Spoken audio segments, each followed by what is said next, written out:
है दिदी मेरो त बस छुट्यो म चाहिँ हिँडे अब कहाँ जाने हो र अब दसैँ तिहार सकिसक्यो काठमाडौँ फर्किनु परेन अनि म त हिँडे त भर्खरै बाबा मम्मीले फोन गरेर विदेशबाट भाइलाई काठमाडौँ पठाउँदै नपठाउनु चुनाव अगाडि कलेज खुल्दै नै आन्दोलन हुन सक्छ है भनेको छ। त काठमाडौँ जाने कुरै नगर्छ भाइ भित्रै ओ राखु मलाई मा फोन आइसक्यो नगई हुँदैन म त अहिले हिँडेँ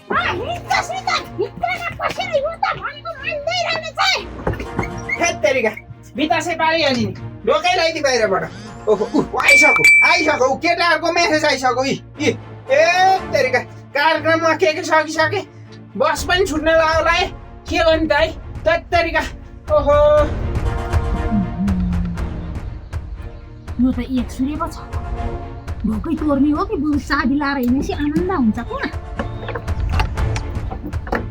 यसलाई त म देखेँ छोड्दिनँ नि झ्यालबाट पनि त झ्याल तोरेर जान सक्छ नि काहीँ नभएको एक सूर्य छ व्यवस्था त गर्नु पर्यो नि त अब त व्यवस्था गरिहाल्यो नि कहाँबाट जान्छ ढुक्क भयो मलाई बेटासम्म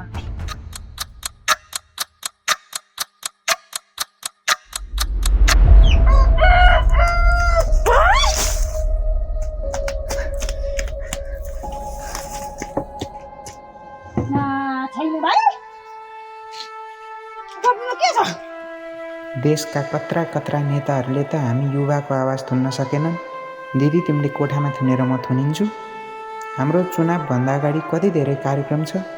चुनाव विरोधी तत्त्वहरूसँग लड्न अझै बाँकी छ। त्यसैले म काठमाडौँ हिँडिसकेँ। मलाई खोज्नु पर्दैन।